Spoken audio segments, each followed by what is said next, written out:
रात के करीब 11:30 बजे थे। पूरे शहर में तेज बारिश हो रही थी। सड़कें लगभग खाली थी और हर तरफ बस पानी गिरने की आवाज सुनाई दे रही थी। रोहन अपने ऑफिस से बहुत देर से निकला था। उसका फोन भी सिर्फ 2% बैटरी पर था।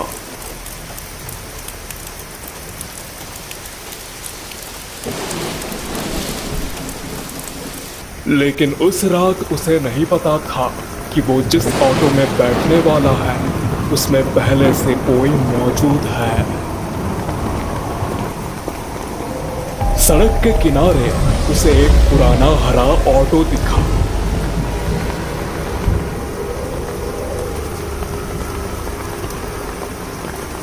ऑटो वाला चुपचाप बैठा हुआ था। रोहन जल्दी से ऑटो में बैठ गया। भैया, शिवनगर चलोगे? ऑटो वाला बिना कुछ बोले धीरे से सिर हिला देता है। ऑटो चल पड़ता है। बारिश और तेज हो चुकी थी।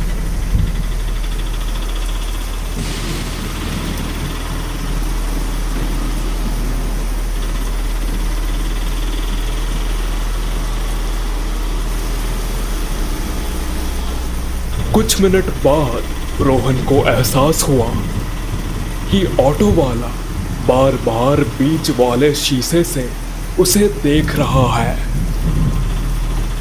उसकी आंखें अजीब थी, बिल्कुल बिना पलक झपकाए। रोहन थोड़ा असहज हो जाता है।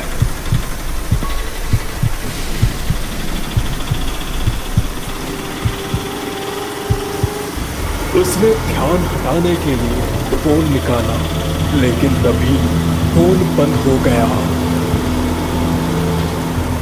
अब पूरे ऑटो में सिर्फ बारिश की आवाज थी और इंजन की धीमी घरघराहट।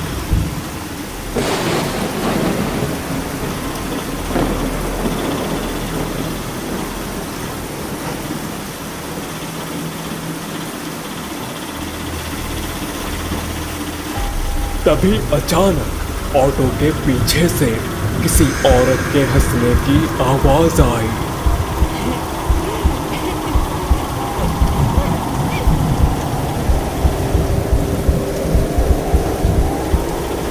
रोहन जम गया। उसने धीरे धीरे पीछे देखा। ऑटो की आखिरी सीट पर एक औरत बैठी थी।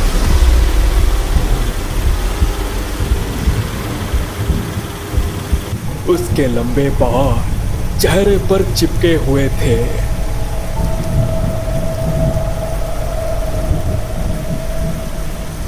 लेकिन सबसे डरावनी बात यह थी, जब रोहन ऑटो में बैठा था तब पीछे कोई नहीं था।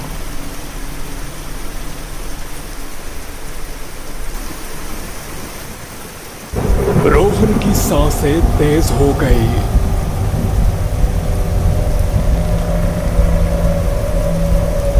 भैया, ऑटो रोको। लेकिन ऑटो वाला कुछ नहीं बोला।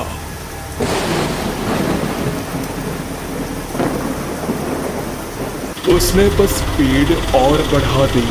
अब सड़क पूरी सुनसान थी। तभी पीछे बैठी औरत धीरे धीरे अपना सिर उठाती है।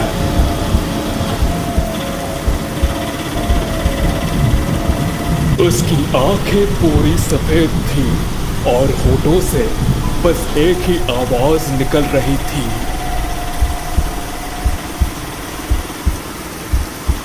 रोहन डर के मारे दरवाजा खोलने की कोशिश करता है, लेकिन दरवाजा लॉक था। अचानक ऑटो वाला पहली बार बोलता है, धीमी टूटी हुई आवाज में, 3 साल से जो भी इसे देख लेता है वो घर नहीं पहुंचता।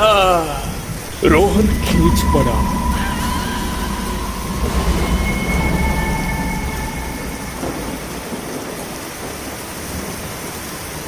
तभी ऑटो वाला एकदम से ब्रेक मारता है और अगले ही पल सब कुछ शांत हो जाता है। रोहन कांपते हुए बाहर निकलता है,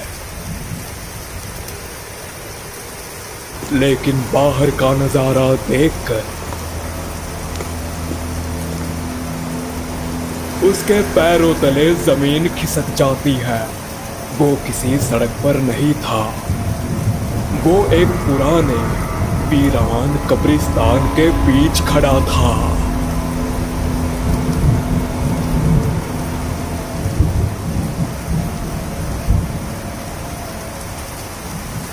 और उसके सामने वही हरा ऑटो आधा जला हुआ पड़ा था, जिस पर जंग लगे अक्षरों में लिखा था, दुर्घटना।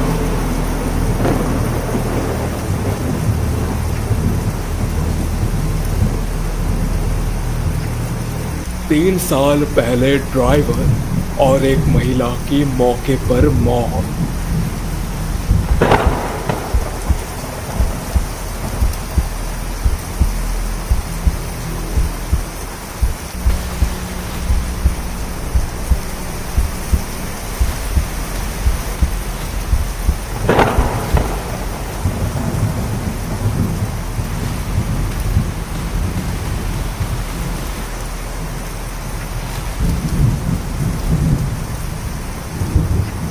रोहन धीरे धीरे पीछे मुड़ता है,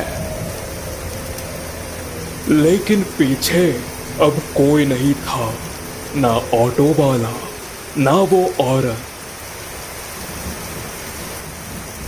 सिर्फ कब्रिस्तान की ठंडी हवा और दूर कहीं ऑटो के इंजन की आवाज।